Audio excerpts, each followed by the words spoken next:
Hey, it's Stacy with So Steady, and I am here live today with Donelle Mcadams. So excited to be sharing with everyone our first official Elevate Club class kit class. So, this is going to go through, and we're going to be taking the class kit that is part of our Elevate Ruler Club boxes. And Donella is going to be teaching you how to quilt out that design with the instruction that's included in the box, with the templates that are included in the box, as well as how to turn that panel into a fun little bag that you can store some of your tools and your rulers and all that jazz in. So I'm super excited for this class today, Donnell. I think this is going to be really, really fun to be able to show them how they can do something more with that practice panel and maybe create some great ways to store their tools. Yeah, and it's perfect size to store your crosshair square. Yeah, that's the word I'm going for. I'm looking right at it and I can't even think of the word. I completely, sometimes coffee does that to me, but yes, I'm right there with you. All right. Well, we're super excited. I'm going to let you take it away. I'll be monitoring questions and jumping in and out to be able to help answer some of those and have you help with that. But let's go ahead and get started. Thank you. And then just as one note, sorry, I wanted to make sure if you're not a So City Club member, do not worry because you can actually get this class kit outside of that club. So we have both the option to be able to purchase just the class kit if you already have these rulers. And Donnell's going to show you some alternative rulers to use today. If you don't have that one, there's some options even built into the class kit as well.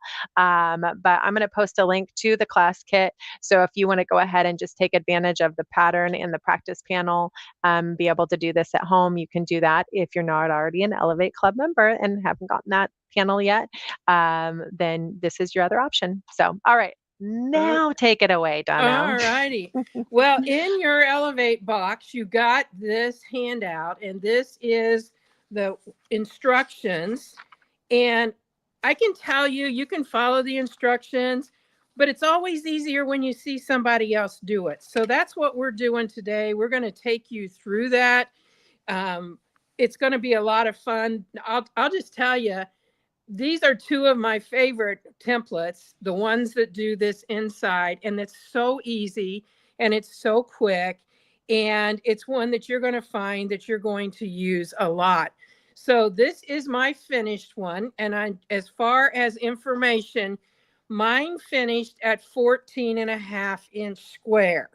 So the way I'm instructing you, this is what you're headed for. I actually cut my fabric, this piece here in the center, I cut it an inch larger than where it finishes on the log cabin part. So you may not have a complete inch on all sides, not to worry, because you're not going to have a whole inch showing here anyway. But that's what I started with, because as you know, the panel has a piece on the other end that ends up getting cut off. This was down here on this end. I just used it for my notes to tell me what I was doing. And I'm using fusible fleece. So I've got mine set up here. So you can see that this overrides a little bit into this white. That's fine. So this is the end, and that is an inch out. Now on one side, I don't think you had quite the inch, but like I said, it's not going to matter. So I cut that, and then I cut my fleece 15 inches square. So I've got extra out here. And the reason for that is because I want to be able to turn my binding when I'm finished and have this a little bit larger than just this piece right here. So that's going to allow me to finish this up at 14.5 inches. So once you've got that all together, I'm a spray girl, so I sprayed this. I have sprayed my front with a spray starch of some kind because I want to make sure that any marks I make, I think I'm going to use all iron off chalk, so it really wouldn't have mattered. But if I decide to use any of my Frixon markers for any kind of marking, the fine line Frixon markers will come off if I have sprayed this with starch. So I have sprayed this with, I use Starch Savvy by June Taylor, and I sprayed it once and pressed it, sprayed it again and pressed it. That gives this a nice crisp finish, but it'll also allow these markers to iron off. So once we've got this prepped, my background, I failed to tell you, is a 20-inch square, my backing. And I used a fun, it just jumped right out at me as what I needed for this fabric. And it is a batik. And so that's what I used. So the first thing that we're going to do is we're going to take our 8-point crosshair square. Now I have the 12-inch, so I'm going to go ahead and use the 12-inch. And that way I won't have to extend any of my lines. So I'm putting it right there in the center. And I'm going to go ahead. I really don't need to mark these lines because they're already there. So in this case, I'm just coming right down the center. And as we get into this and get more familiar, you probably wouldn't even need to mark those because they go right through the center of those log cabins. So let me get around the camera here so I can see to mark this one, and the same with this one. Now, in the case of this design, we need more lines. So I'm going to rotate this so that we can get all of those lines marked to begin with. So I've got that lined up. So I'm going to mark these again. And this time it will be all 8 of them.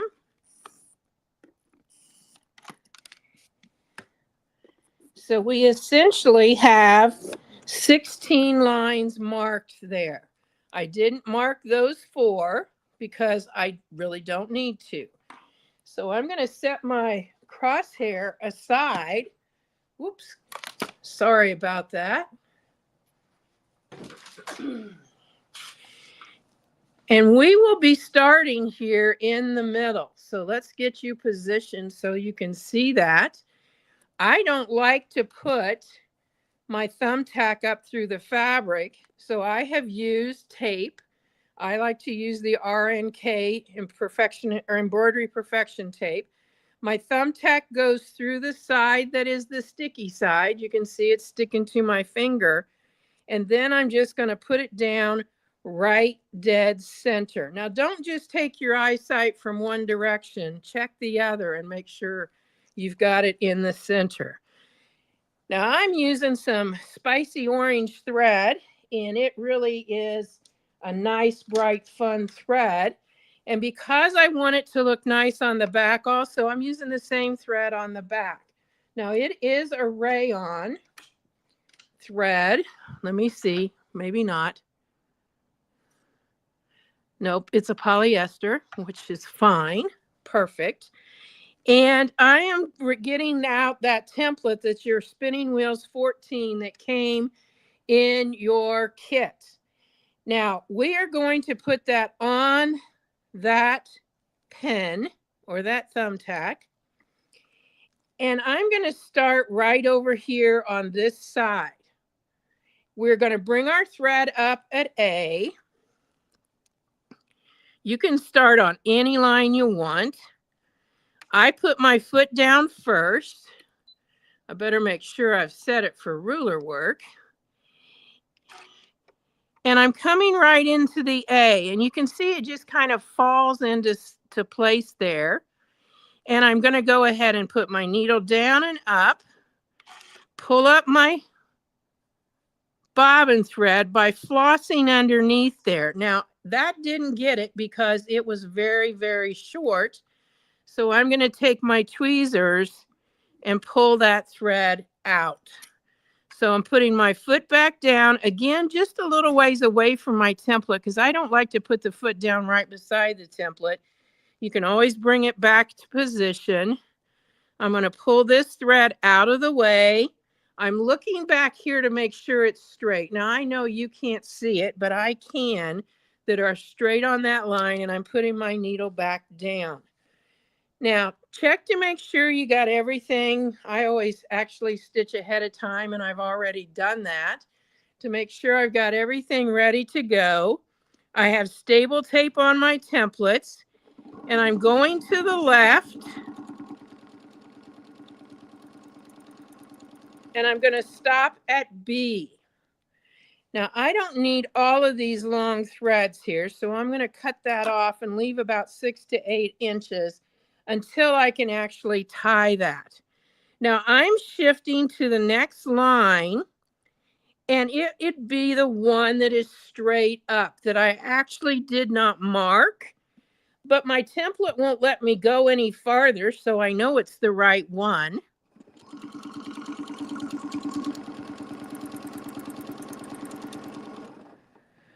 And you're going to do all 16 lines.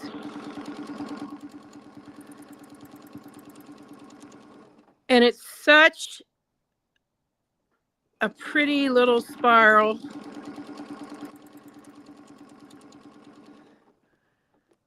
And it's so easy to do because of the fact that it just kind of feels right into the spot where you're going to stop. Now here we're back down to, I'm going to say 3 o'clock because there's no marking there. And you can decide, if you're new at this, you're probably going to start rotating this rather than just continuing around like I'm doing here. You may decide, I want to rotate this back up this way. That's perfectly fine. It's not going to change anything. Just make sure when you decide to rotate that your needle stays in that fabric.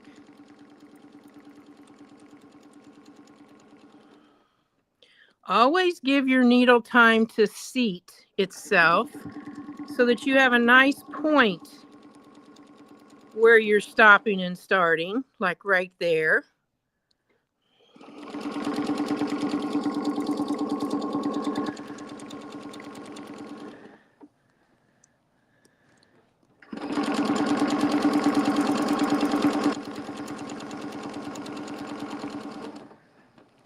Now, just so I don't get out of your vision, I'm going to rotate back up there a little bit.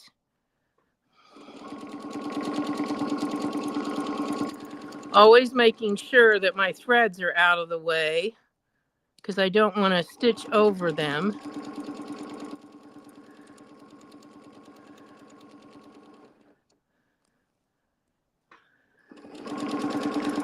And look at that. Before you know it, you're back to start. So I've got one more here. My thread's out of the way, so when I come back to where I was, I can go ahead and lift that thread, lift my foot, pull away, and come right back to that same spot. And then I'm going to use all 4 of those threads to tie off.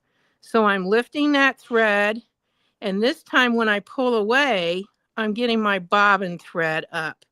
So this thread right here, whichever one is moving, is the one you want to cut. And since they're all the same color, make sure you got the right one. And then you want to cut your needle thread. So I'm going to pull this away. I'm going to leave that thumbtack there because now I've got all 4 of my threads. And what I'm going to do is I'm going to cut them so that they're about 6 to 8 inches long. I'm going to make a loop by flipping those fingers around and pulling the tails through, but don't pull it down tight because what we want to do, I use a side threading needle. I'm taking the point through the loop and right back to that spot, and I'm pulling it down because I'm in control of where the knot's made, and I don't want it right on the surface of the fabric. I want it a little bit away, and it's right there. Why? Because I want to actually bury these threads, and I want that not buried. So I've got my threads in there. I'm going to go right back in that same spot, get down in my batting, pull that through. And when I do, I'm going to go slow for this time. I pull my tails, there's my knot, and now it's gone. So the knot went in underneath and it's about right there. I cinch this up a little bit and cut that thread, and that will take those tails and bury them. And so you really, when you look at that, will not be able to find where that knot is. And look at that, just that quickly we have done that center. So I hope you can see how much fun that would be to do, and that is a 6-inch design. It finishes 6-inch wide. We're going to actually add more to it with the other template. So what we're going to be doing is using those very same lines, putting it on that center spot, lining up, and we will be putting the needle's going to start here, so it will be over that piece right there. So in other words, you can see that stitching right there, and the needle is going to be on either side of that. So let's go ahead and get started with that one. It's done pretty much the same way. So we're going to take that needle down and up, and this time my thread will be long enough to pull out without even using tweezers, because of the fact that I cut that thread long after my stitching. Now, if you're looking at your instructions, we would be actually on step 2 and doing the design that's on that page there. All right, so I've got it lined up.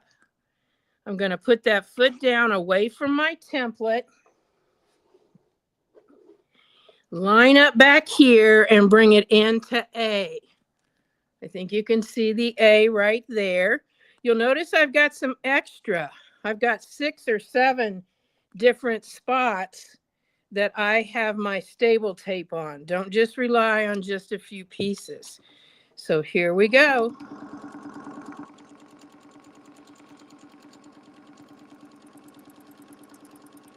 Stopping at B, and you'll feel it. Go to the next line, which in this case, I love it that they've got the lines down here, because out there my line is not extended that far.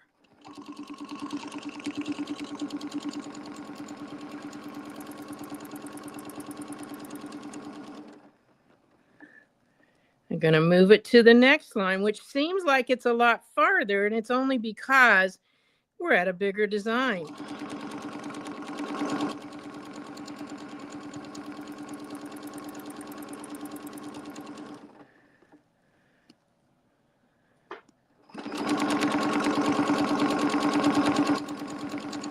And again, having my Sew Steady table is so nice to have this big surface to work on so that nothing is catching or in the way.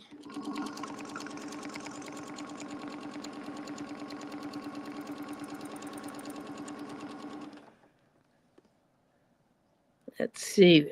Yep, right here is where we're lined up.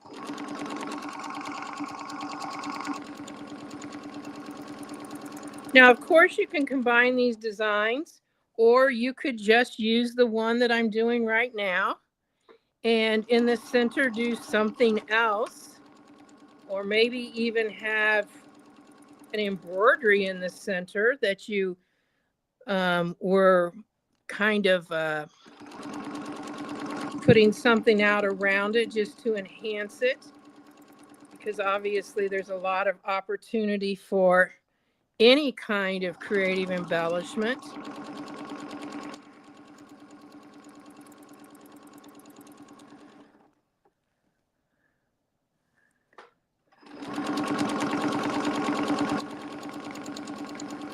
I just think clear back to when I first started this, and I thought I would never, ever be able to do anything like this. And I want to encourage all of you that are just getting started in this. It is so much fun, so relaxing. The opportunities are endless.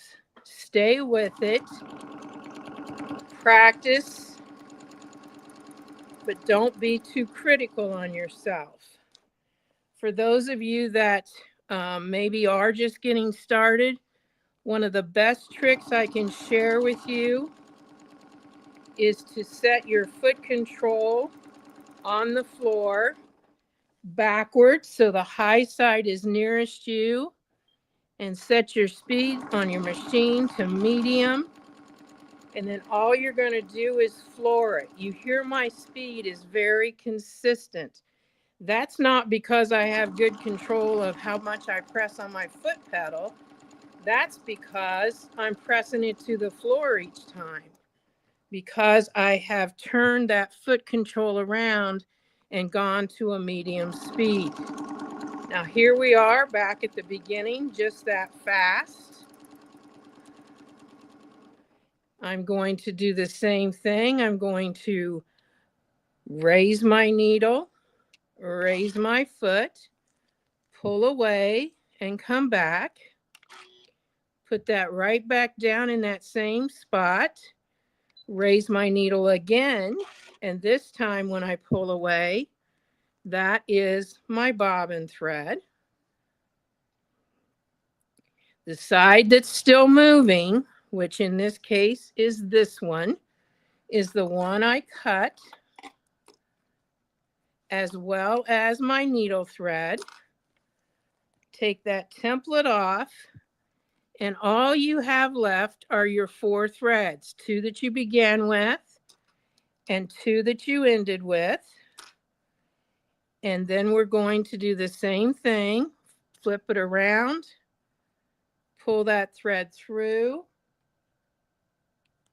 put that needle through,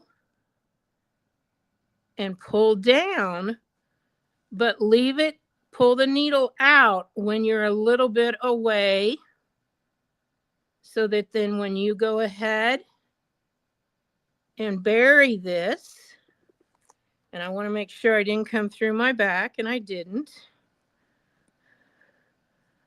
that knot gets pulled in so that you can no longer see it. Pull up, cut your thread, and just run your fingernail across that. And just like that, I mean, we haven't even been at this 20 minutes and we've already got all of that completed. Now I'm finished with this, so I'm just going to take it off. I'll be able to use that again. So I just put it up on my sewing machine somewhere. And what we're going to be doing next, you have several options. You can, if you have the circles on quilts, you can use that. I found that my simple template, that's the very first template I got, the straight edge arc, was the easiest to use. So what I'm going to show you will make this super, super simple. And I want you to be able to see it real easily. So on this template, I'm going to put it right up here. You're going to come to the edge where the last line is, and you're going to put an arrow there. You're going to do the same thing on this side. And what makes this so easy is if you use this line coming out the middle, and you take that center line that's coming out, and when this arrow touches that spot, this arrow, when it's lined up, will touch that spot. So in other words, the outer edge of your log cabin. Center on the center, end on the end. And we are going to stitch the whole line. So what I like to do to make this easy is once you got this lined up, just draw a little line out here so you'll know where to start and stop. Okay? I'm going to do this all 4 times so you'll get the hang of it. So right now, when I set that foot down, it needs to go in that line. Needle up, pull out, and put it right back down in that spot. Okay? Now I'm going to stitch around this arc till I get to that line. And I'm going to stop. I'm going to go ahead and pull up my needle, pull up my foot, and I'm going to come back and pull that thread through. I missed it there, so let's get it right there to pull that thread up.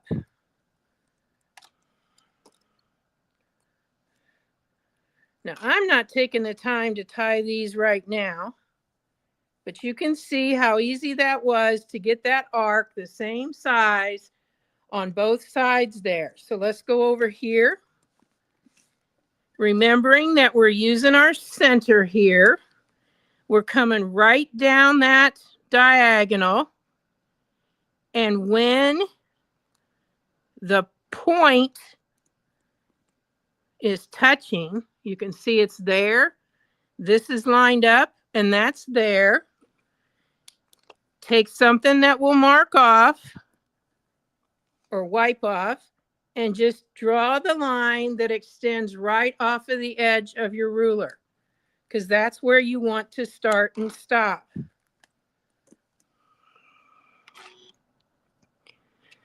Needle down, needle up, pull up that thread, and you may just decide, I don't want to mess with pulling all these threads and tying all these threads. I would encourage you to at least pull it up at the beginning.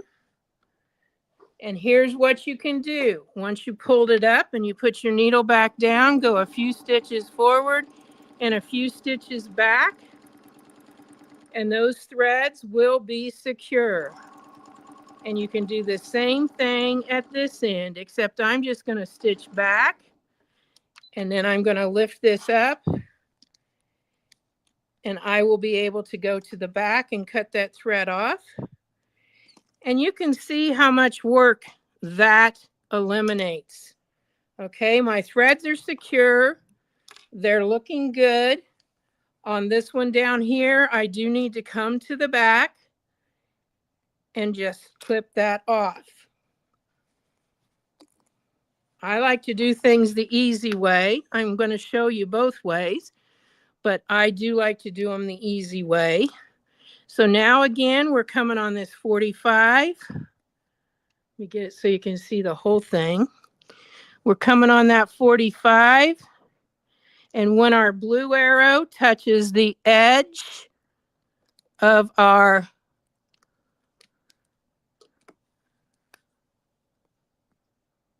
log cabin block, we're going to go to both ends and mark. Now I'm going to hold that right there, and if you've got your phone with you or you want to take a quick pic of that so that you'll have it, that way you can reference that, because that's not going to be in your instructions. So I'm just going to hold that right there if you want to take a quick pic of the TV or the position of that. So I'm going to come in here, needle down, needle up. I am going to pull up that first thread. Put that foot back down. I'm going to go a few stitches forward and a few stitches back.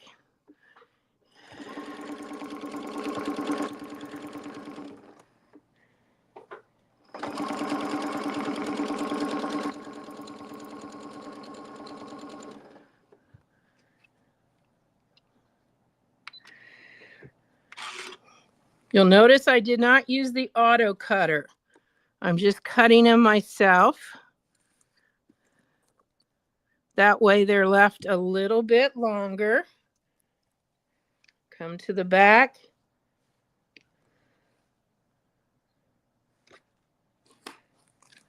We've got one more here to do.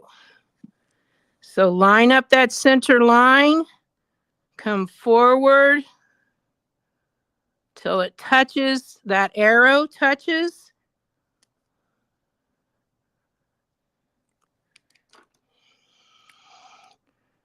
Draw a line,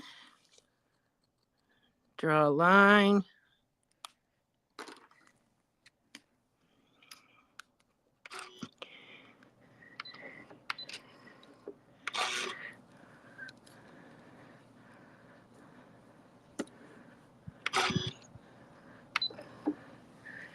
Few stitches forward, few stitches back.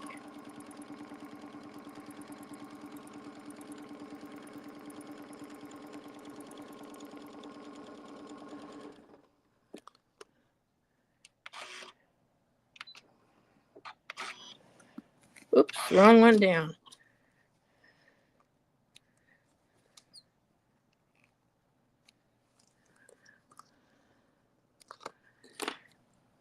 All right. So just that quickly, we have gotten all of 4 of those drawn. Okay. Now these I've got to secure, so I'm going to go ahead and pull that out.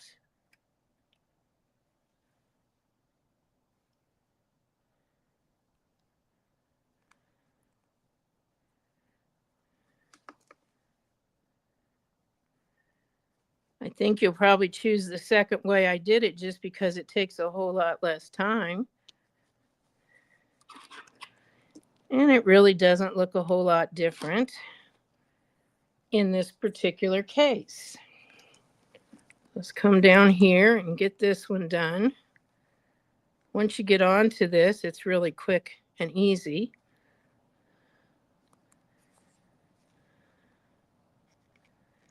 But those side threading needles make a huge difference in the speed of what you're doing. Just don't forget to give it that little extra pull and it's gone. All right. Now the next one that we're going to do, I'm going to do it a little bit differently than they do. We are going to be doing little pebbles, 1/2 inch pebbles.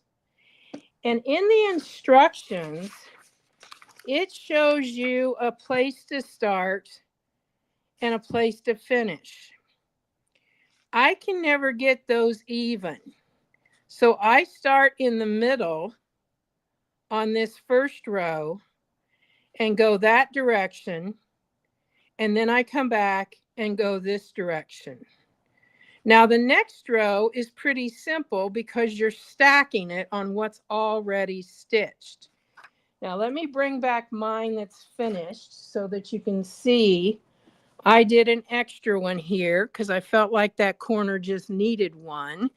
So I started here in the center and did 4 this way and 4 that way. And then came back and stacked these and this one.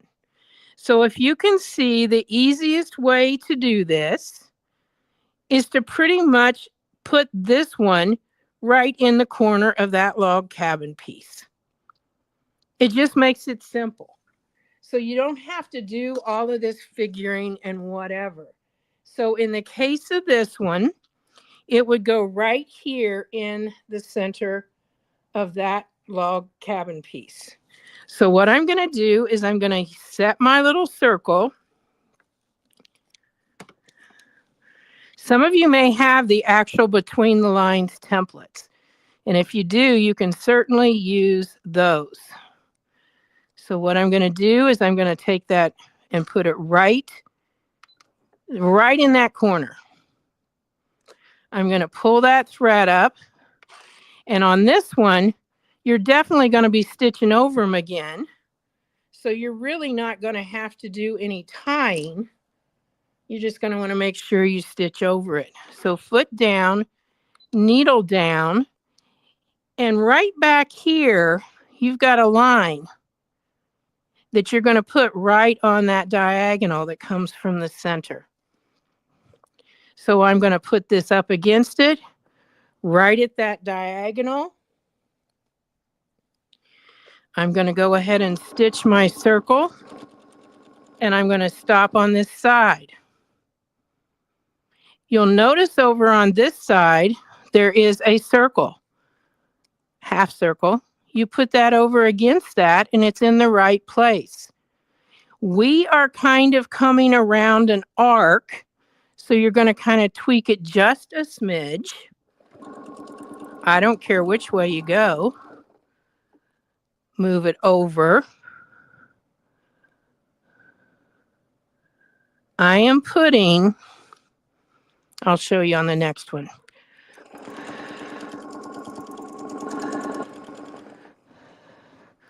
Come to that. Don't get carried away because we're only doing 4 of these. So this is the last one. And I'm coming back to here, which means I went around twice on all of it. And I'm just going to come back a little bit.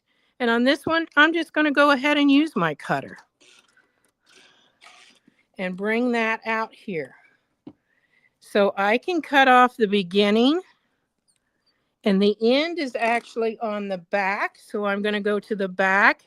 You can do this at the end, but I'm just going to go ahead and go to the back and cut that off.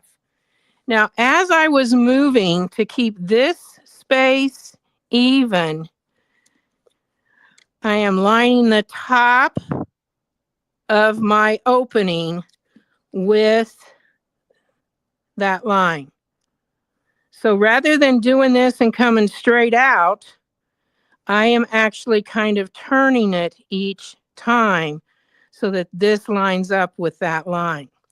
So I'm going to show you. We got to go the other direction. So I'm going to use this upside down so that I can line these up.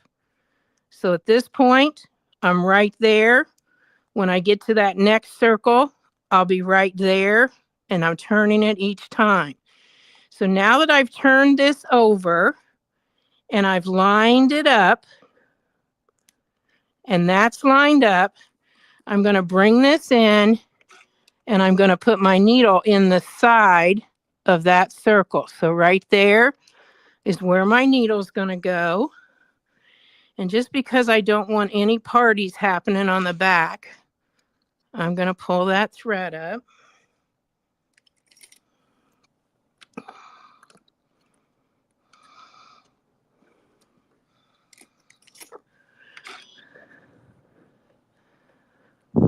Needle back down.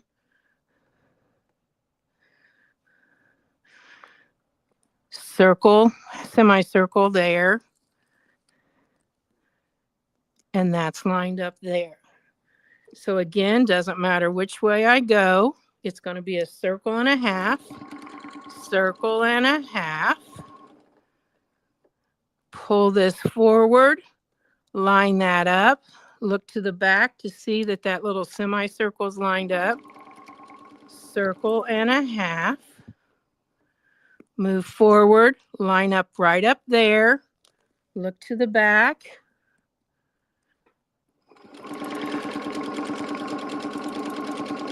And I think I've got one more to go. Yep. Pull forward, line up right at the back. There we go. Yep. Do 2 of these and then back just a bit and cut that thread.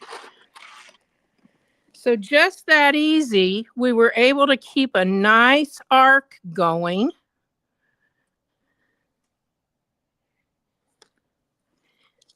Get the circles side by side and spaced evenly here rather than just guessing. Now, if you wanted to measure out on the next one so you could go the whole long line, you have at it. That's not exactly what I can do. Now the next row I did 1, 2, 3, 4, 5, and they are stacked on top of this. So it's going to start right here, and they actually touch. So I'm going to go this way this time so that that little semicircle is right on top. And you can see a little line that really didn't matter the first time, but it will this time. So now that I've got that semicircle lined up,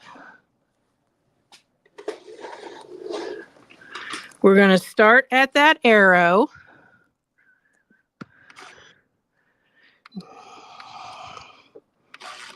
Pull up our thread.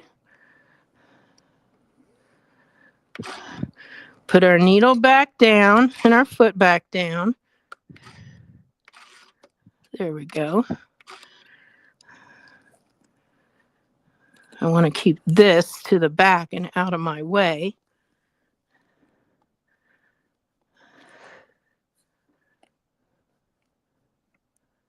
There we go. That was off. So now we're coming around. The first one will be 2. We're scooshing this up, lining it up right there. 1.5. I can get in here and cut this out of my way so I don't have to deal with it. Move to the next one, line up on that one. We're going to go this way this time.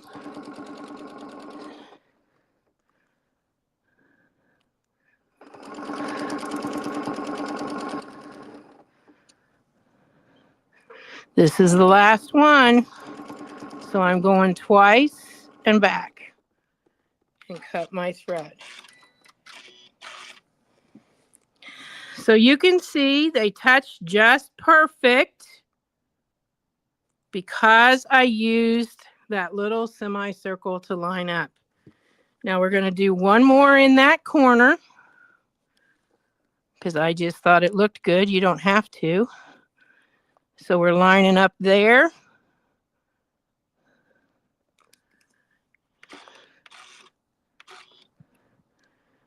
Needle down, needle up. Oops.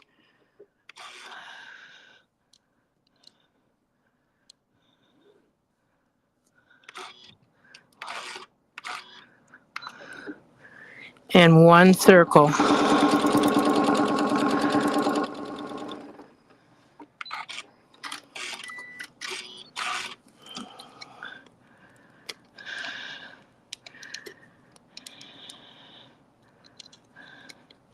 There we go. So that's how that will end up.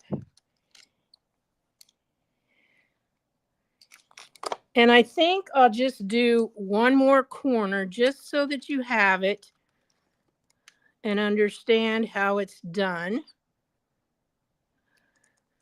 I know you could always go back and watch this again. So let's come down here to this one. Remembering that we are, in this case, going this way, I'm going to set that edge of the opening right on there. This line is actually on that line. We are doing the middle one here, and then 4 on each side.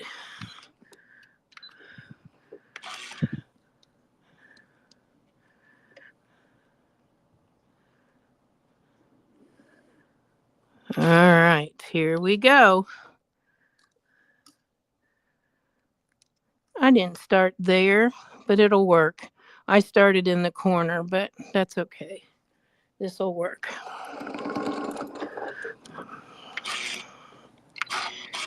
Messed it up to start with, girls. Thank goodness for the old seam ripper.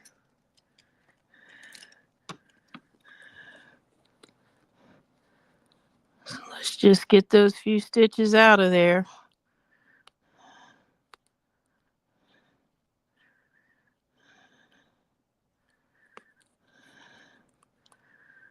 If you have any questions, you can post them. Stacy's going to relay them to me. There we go. So I'm going to get my circle again.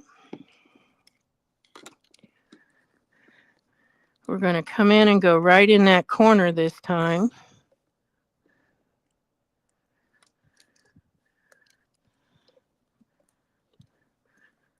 Pull that thread up.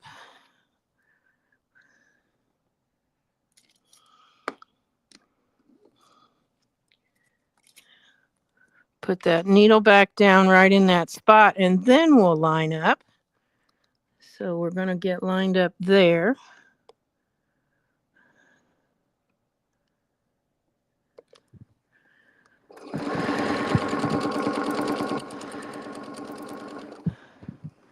I'm going to move to the side.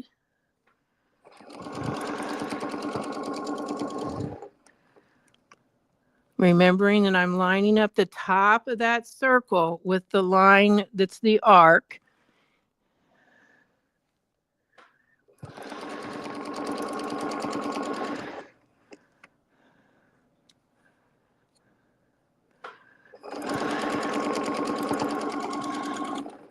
And we got one more.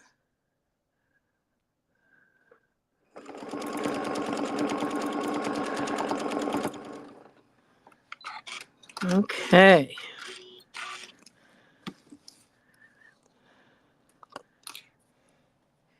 I got an extra stitch there, but guess what, guys? I'm not worried about it.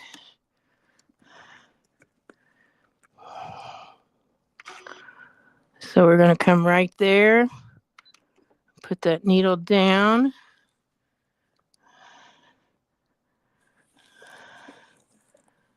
Go this way. Because I want to line up behind here.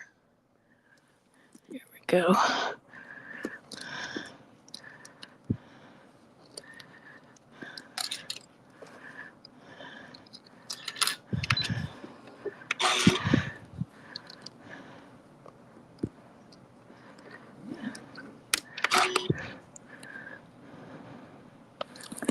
So I'm lining up right there and right there.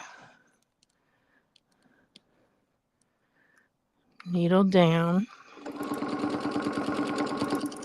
Hey, Donelle, we just had a good question come in. Yes. Someone was wondering which template you're using for this. Well, this is the one that came in the box, and it is the Spinning Wheel 7. And it has the design I did earlier, plus it has this little between the lines already on it. A little bonus. You can use a between the lines template if you do not have this template that came in the club box. So that was kind of an alternative. Our goal with the club box was to just give you templates that could kind of maximize the designs that we were highlighting. So we modified this to include between the line.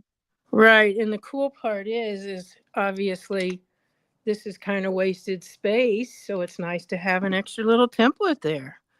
So, all right, we got that line done. And we're now going to do the next one. I'll only do these two corners. And this one, remember, we can start on top and go the whole 5 of those across there. So I am going to be going like this so that that little arc that's already on there is lined up. Foot down, needle down, up.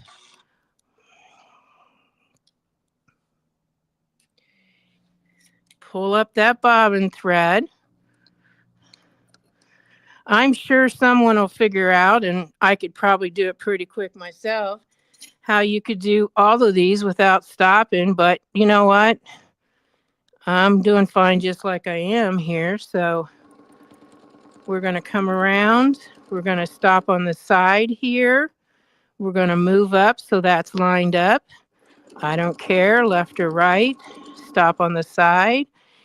And this is where you probably could figure out how to do both of these here in the center.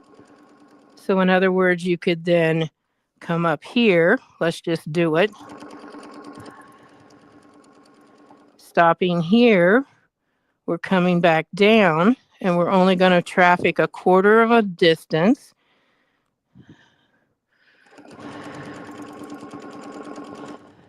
Travel. I said traffic, but it works, I guess. And then this is the last one. So that was pretty easy to get that in there and have it stacked. So there we are. We've got 2 corners done just like that. So now what the next step on this would be, if you're going to do it like I did it, you would finish this obviously first. But you are then going to cut out this direction, not your backing, just the top and the batting, which the top will not get cut. But you're going to measure out 1.5 inches. And if it's not still that, you're going to trim it. Mine happens to be. And then you're going to trim this 2 inches. So I'm just going to mark it on 2 sides so you can get the hang of this. I find when you're using fleece, everything stays like it's supposed to. So from here to here is 1.5 inches, and you can see it is. And then from there, you're going to measure out 2 inches. Now, this is if you're doing it like I did it, which is where I bring the back to the front. And I'm going to show you one corner of this. Okay, so when I laid all this down, I got my measuring so that I didn't have to deal with that. I made it so it was exact to begin with. And the best way to do that, you guys, is to just work on your cutting board that has lines and markings on it. Normally, I would not be doing this with scissors.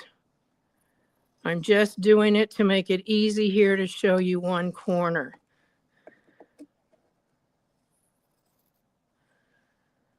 Now I'm going to use the tool that I actually designed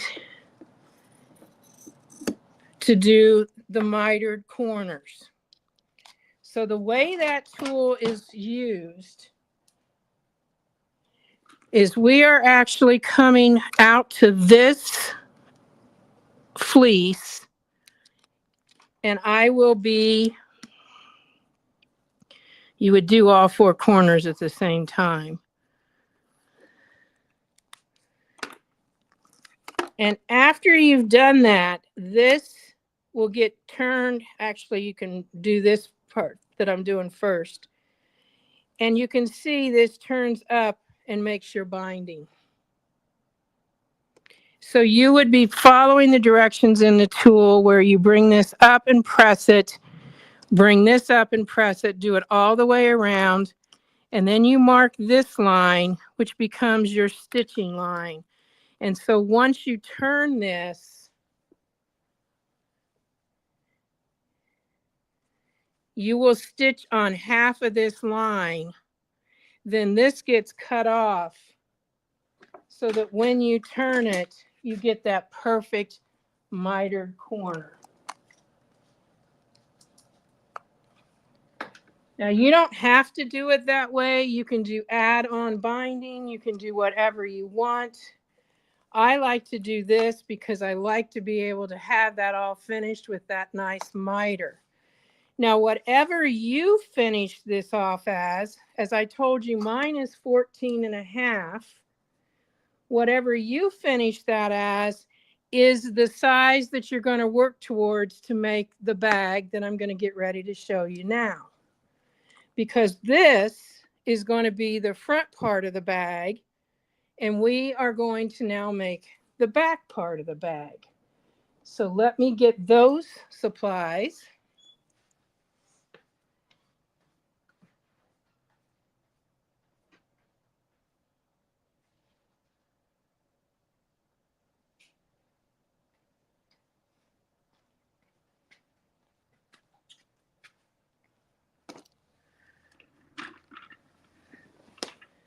So again, I have a backing that is a 20-inch square, cut perfect to the 20-inch. I have cut a piece of clear vinyl, which obviously you're not going to be able to see, that is 14.5 inches. So what I'm doing is I will be creating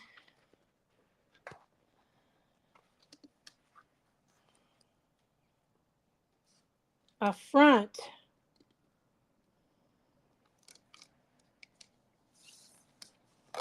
and you have to make sure this is a perfect 14.5 inches. Now, a little bit of this is going to be kind of hard to see just because of the fact that you don't have the ability to see the vinyl, but I'm going to lay this straight on a line here, and I am going to measure 2 inches. Actually, I can do that right here using my, another great use for your, I'm going to lay that right on a line here.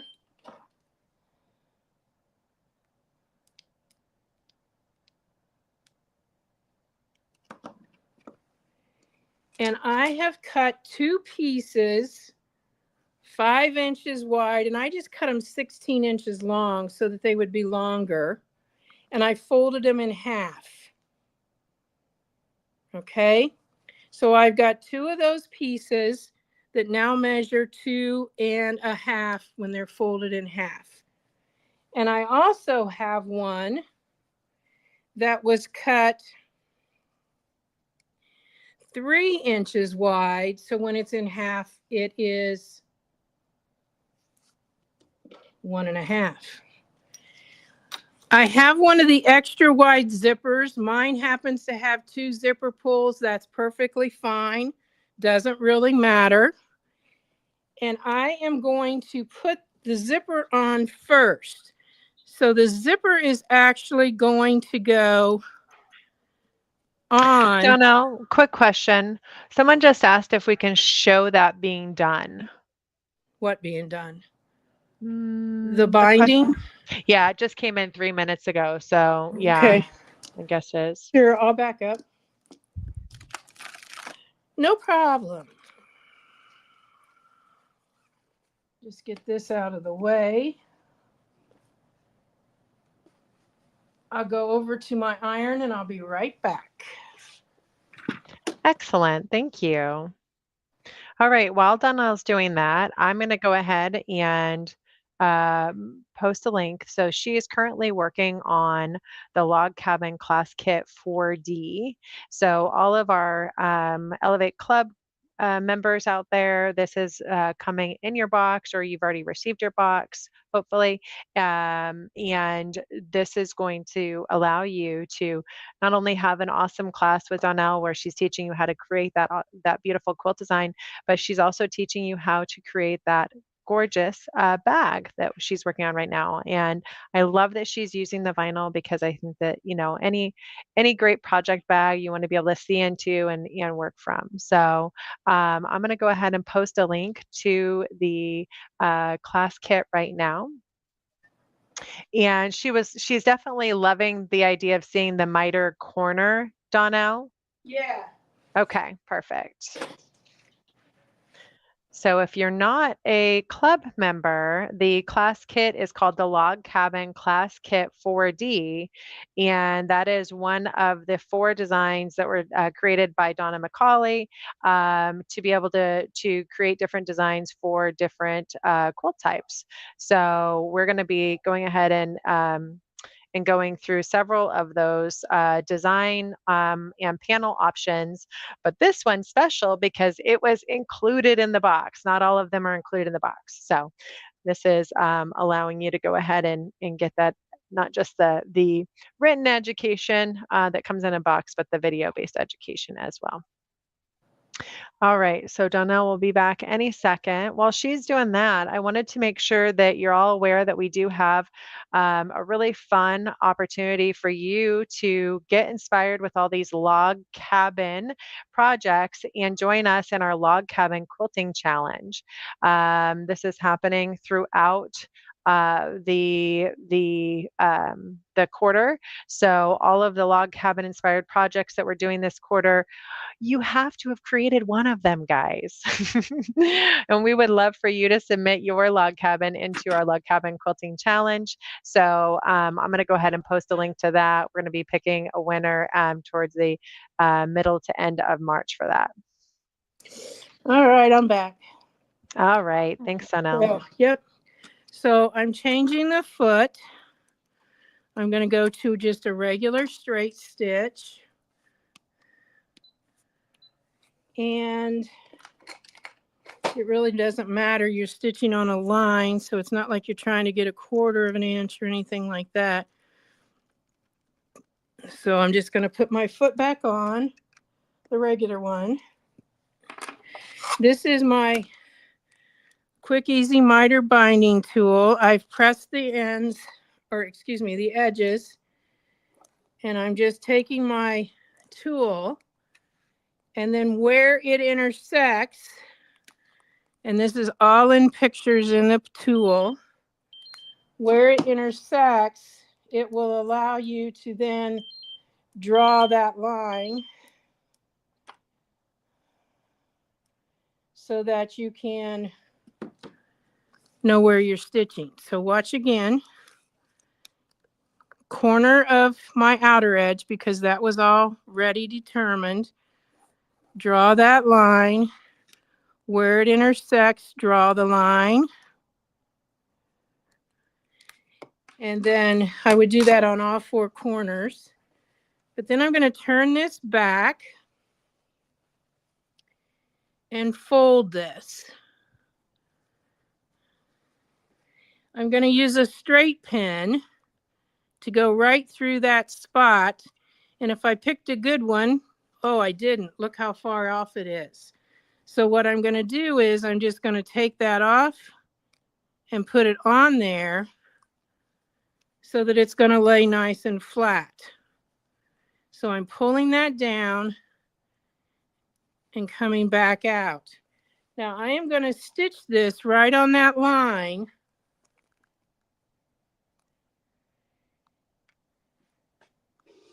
But I stop at the pen. So I'm going to stitch forward a few, back to the fold,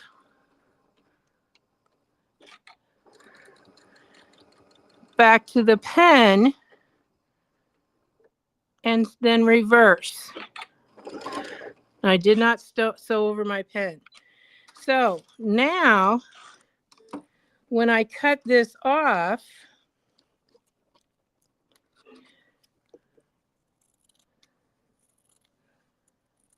I'm going to cut to a little point here.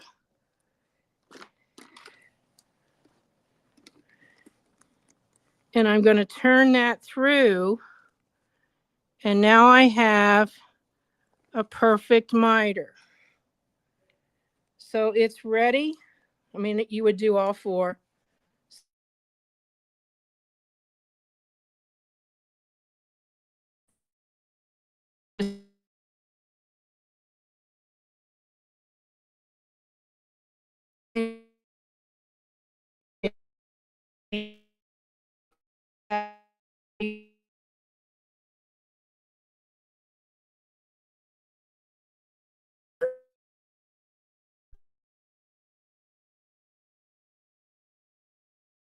All right, there's a slight pause right now. I'm pretty sure Donelle's just maybe got a little interruption, but she'll be back in just a moment. How quickly can you lose a straight?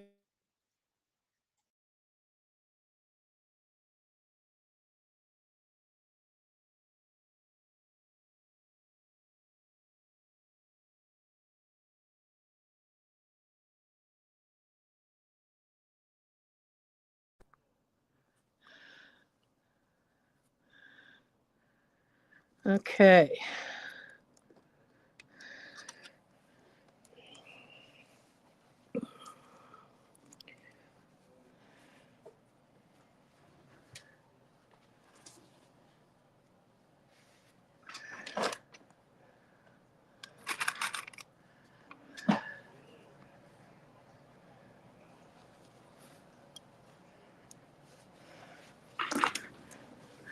There we go.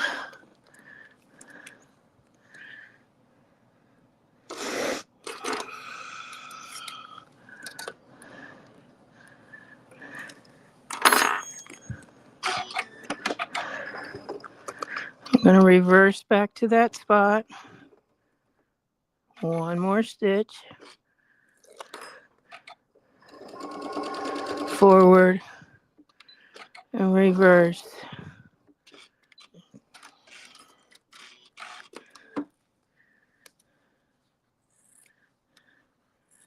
Cut that 1/4 inch, cut the tip off.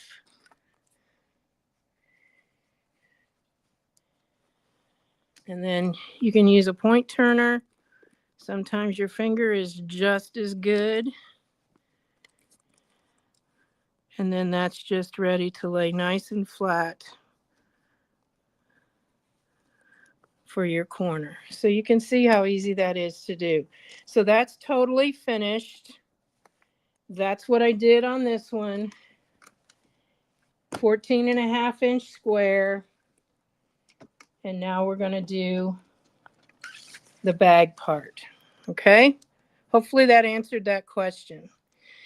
And that's okay because I needed to change back to this foot anyway.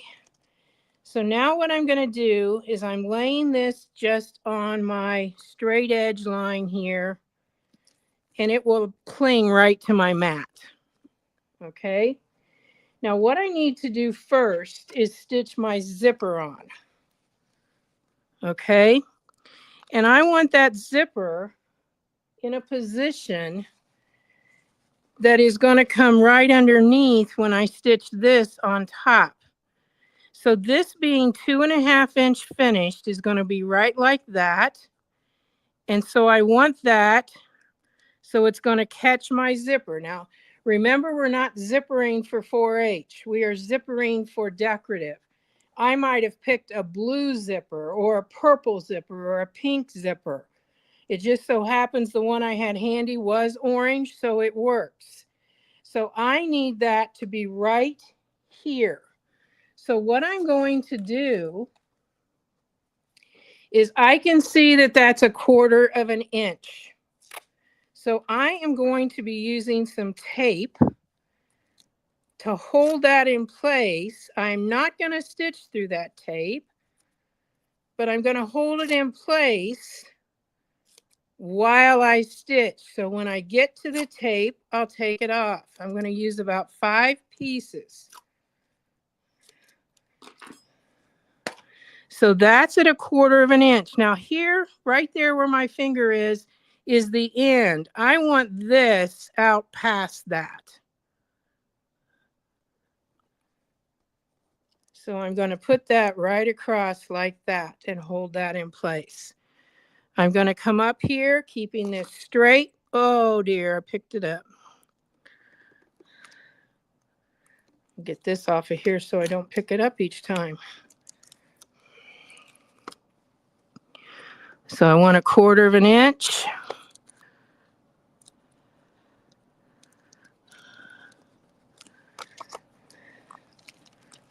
Pull it towards me so I can continue on working. It's right along that line.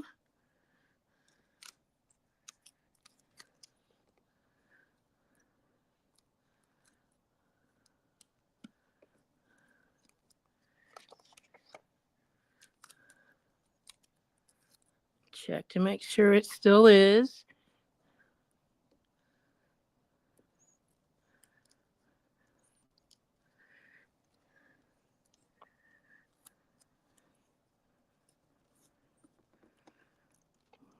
All right.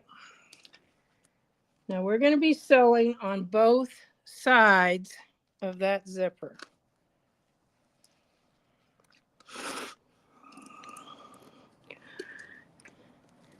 So I'm going to put this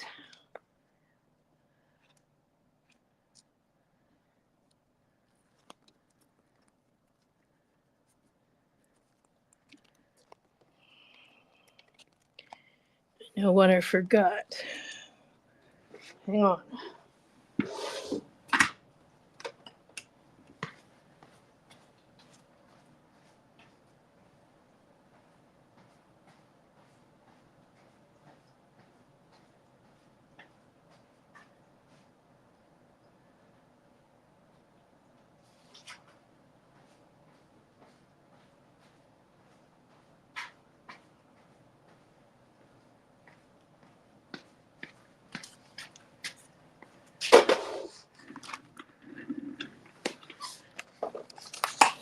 You're going to need some paper underneath here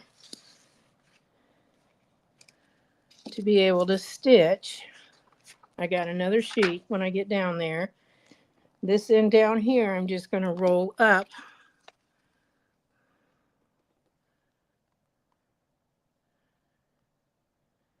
And I'm going to start off of the end and put my foot down. And I want a little larger stitch, so I'm going to go up to 3.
All right, go ahead and cut that.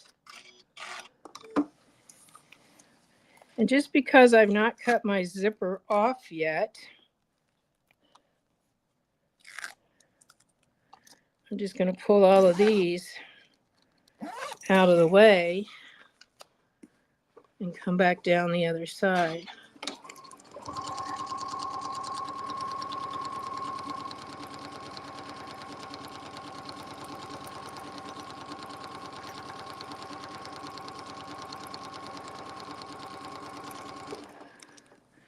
All right. So now we have that zipper. We don't have an opening yet. That doesn't matter, but we have the zipper. So what I'm going to do is I'm now going to take one of those 2.5 inch folded in half. They were 5. And I'm going to lay that so it lines right up with the top edge up here. And stitch that in place.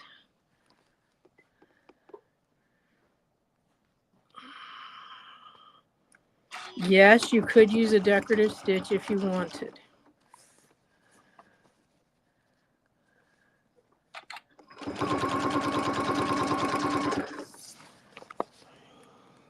Lining up with the edge here.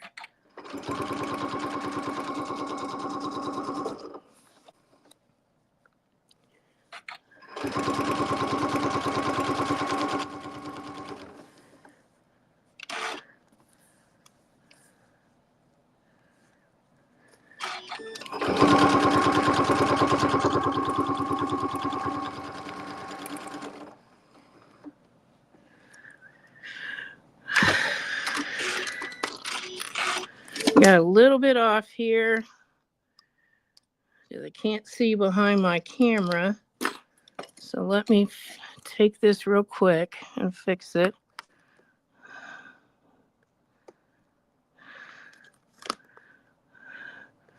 And then the one that is only 1.5 inches, we're going to do a little bit different. We're going to give it a fold so that it doesn't have a raw edge showing.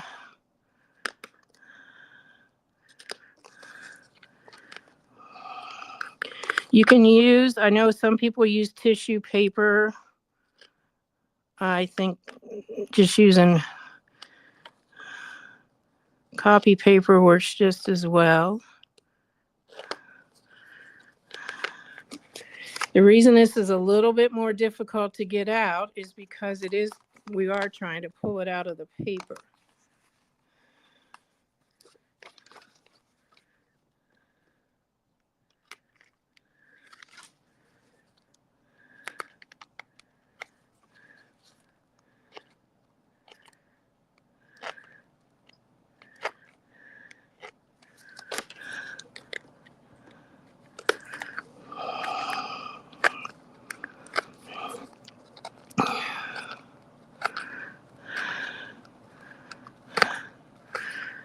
But most machines have no problem sewing through this stuff if you just put some paper behind it and go from that. Now you do notice that it leaves holes here, but that's not going to matter because we're covering that up with our fabric.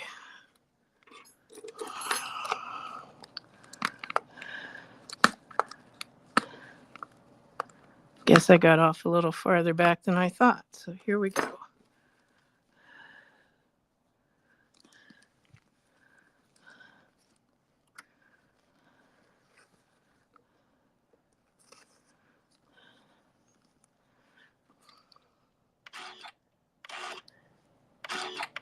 Come on. There we go.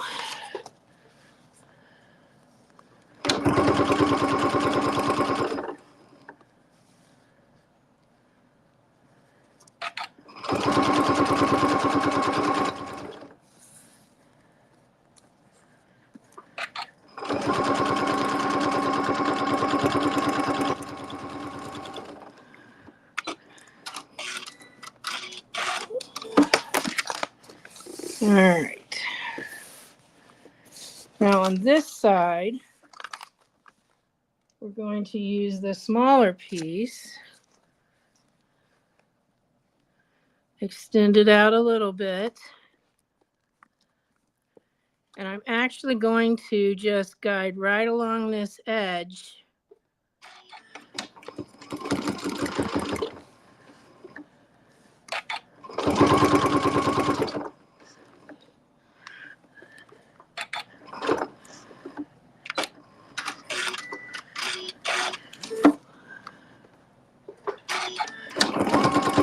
Oh, I see now what it did. It went down that hump. I should have pulled my zipper off farther. There we go.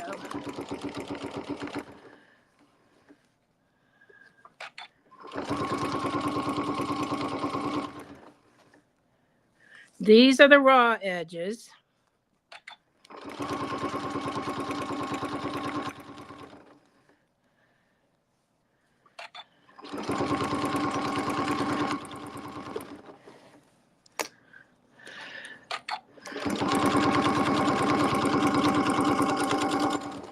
Right. And then just because it's easier for me to do it this way, I'm going to start back up at the top again, and this is going to get folded down, and we're going to stitch right along this.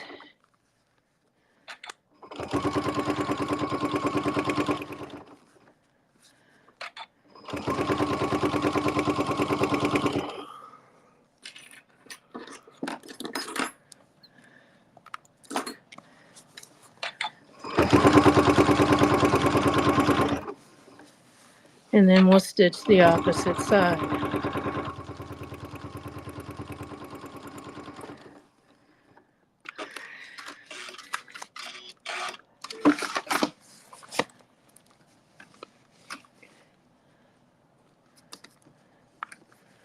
Let's see, how far do I want to go? I think I'm going to go ahead and move my needle.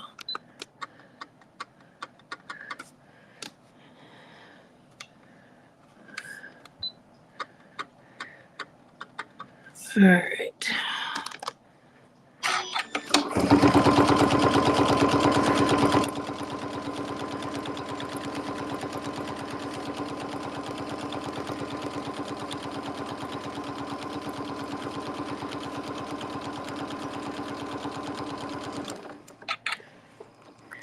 All right, got that. So we've got this top part made. We've got to slice open our fabric first, but we're going to do the same thing. I put a piece down here. So I'm going to go ahead and tear off this top part so I can use it down there.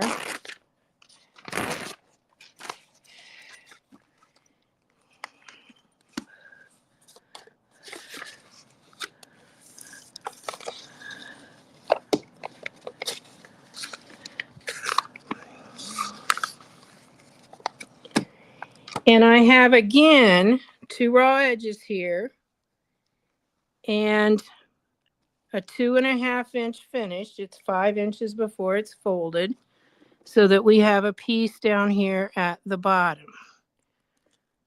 So let's come over here, get right to the edge. Again, it was like 16 inches.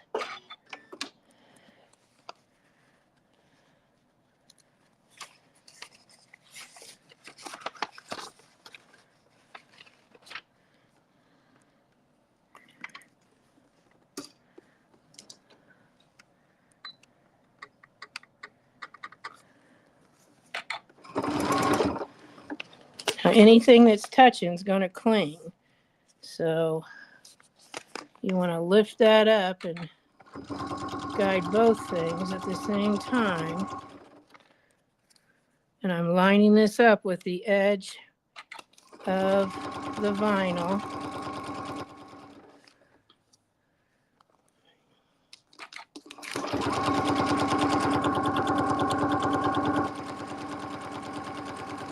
Okay.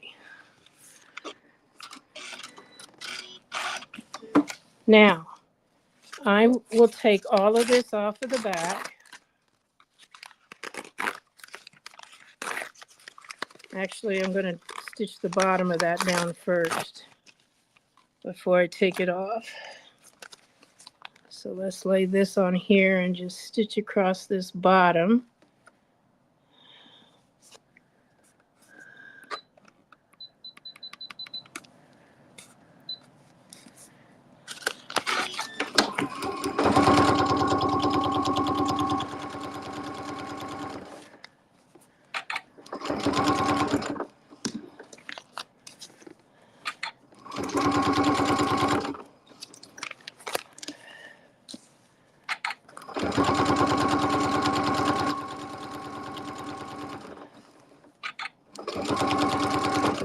Whoops. I think that'll get covered up in my border or my binding.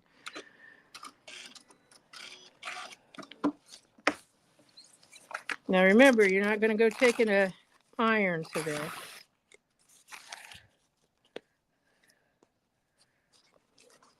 So we're going to peel all of this out.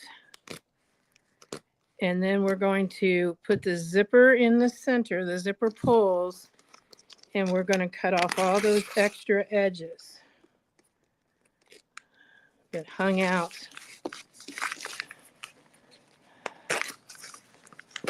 Once you get one side off, the other usually comes off pretty easily. I'm not going to be too picky today to take your time because I can always go back and take that off.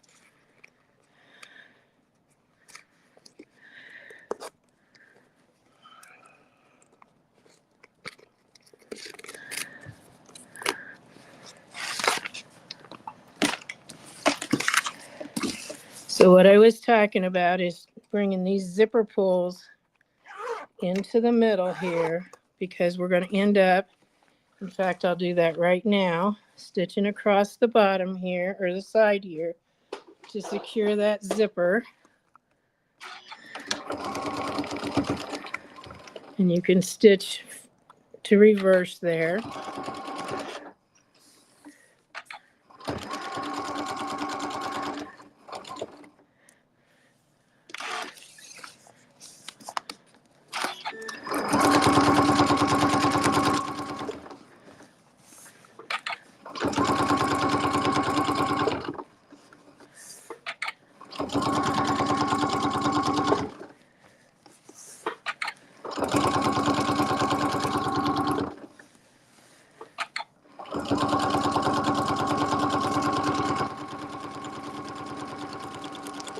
And then you're going to do this end also.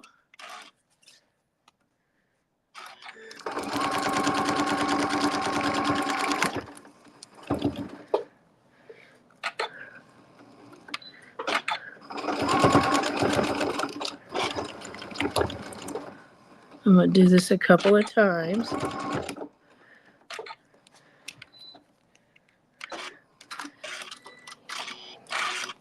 Now what I'm going to do is go square this up, and I'll be right back.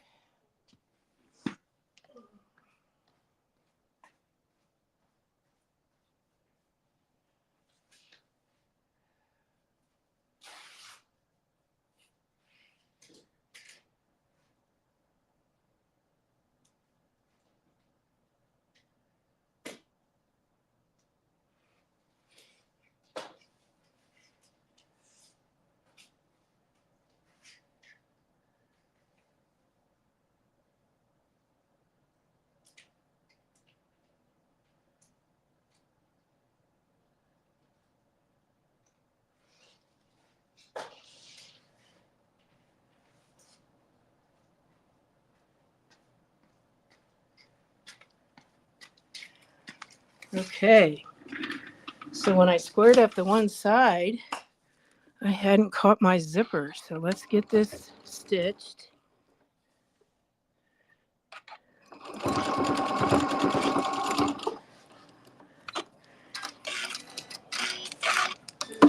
And then we'll finish ripping this out. And we're going to cut a slit in behind our zipper. It's a whole lot easier to do all of this and then cut the slit for the zipper than it is to try and deal with two pieces of vinyl, figuring out how in the world am I going to hold this in place and keep it even when you really can't even do that.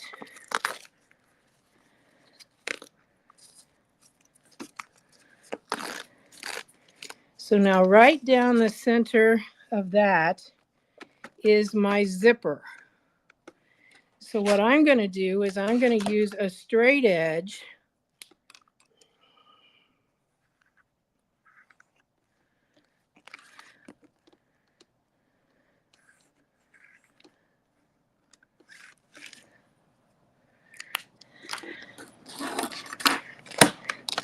and it doesn't take any real fancy scissors or anything like that. You're probably going to start it with your seam ripper. And you may even want to just work it down there with the seam ripper. It seems to be doing well.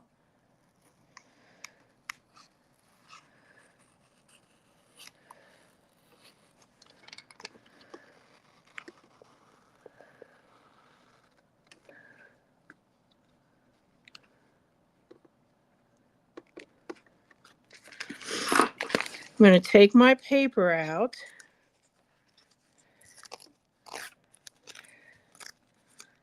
Like I said, I'll come back and get the little pieces later.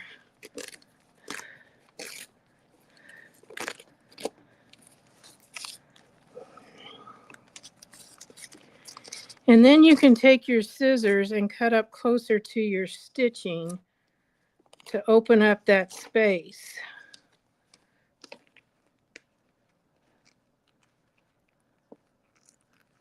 Wow, there we go.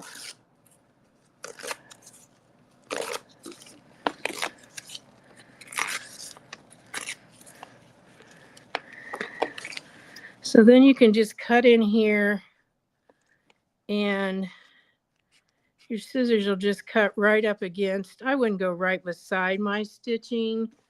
Let's get this so you can see it.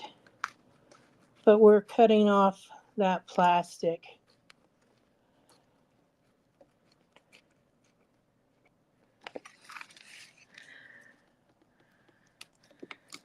Don't use your sewing scissors. You can see I'm using a little inexpensive pair of scissors because that vinyl is pretty rough on your sewing scissors.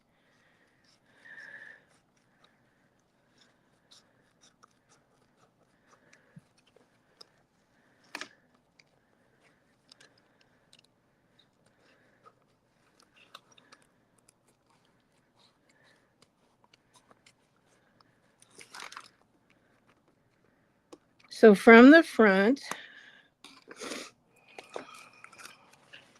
you can see we've got our opening here now, whether you want it double or single like that.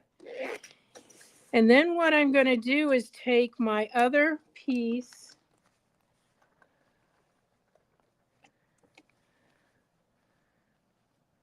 this is my 20-inch square. I'm going to lay this on top,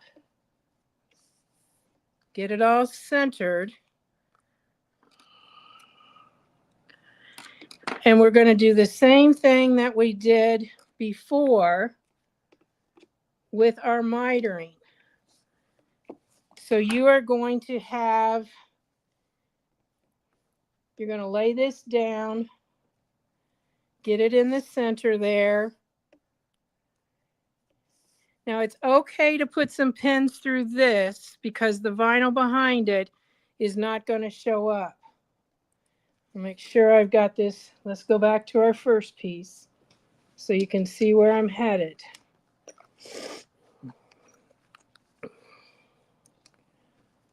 Yep, this is the same size. So wrong side up.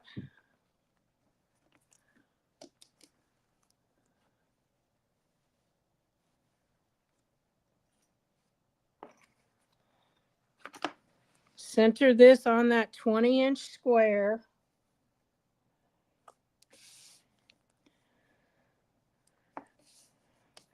And you're going to do that same mitering. And then all you need to do is put these two back to back and stitch around the edge to hold them together. So in other words, let's see if we can just do two sides of this real quick.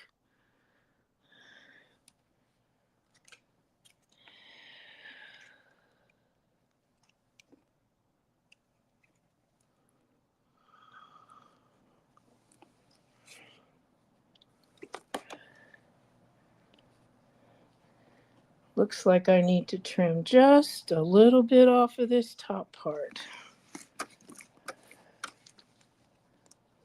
Yep, it's about 15. Hang on, guys.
Okay, so I got that centered there.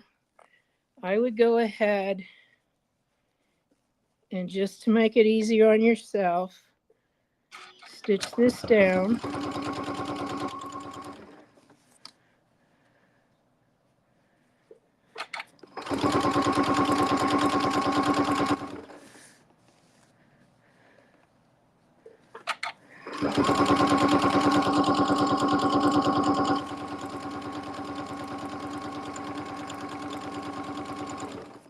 And I would do that all the way around.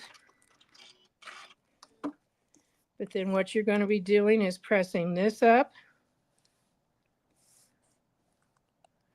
pressing this in, taking that miter binding tool, doing those corners so that on this side it will be right side out. Obviously this will be turned up, and then you're going to lay down your wrong side of your finished one, and this one's going to be right side up, and they're going to match up because we cut it 14.5 inches, and this will be stitched together just close to this outside edge. And that way you will have both of these pieces finished with the edging so that you can just stitch this together, and now you have your pocket that you can open up and store things inside.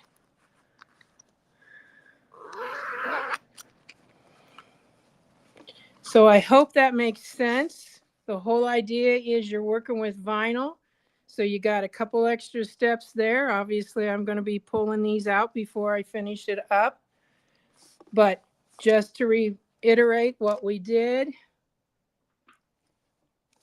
the backing is a 20-inch square. That's what we just added on. These two pieces are 5-inch strips that were folded in half right side out. And this is a 3-inch strip that was folded in half, stitched this way, and then flipped down. So I hope that, and the vinyl is 14.5-inch square. And the whole idea is you have to start with something. And that vinyl, as you saw there, I had to cut just a smidge off. It wasn't even 1/8 of an inch, but it kind of can grow a little bit when you're stitching pieces onto it. So thanks for joining me. I look forward to seeing those finished project bags. And as soon as I finish mine, I'll post a picture of it so that you can see it.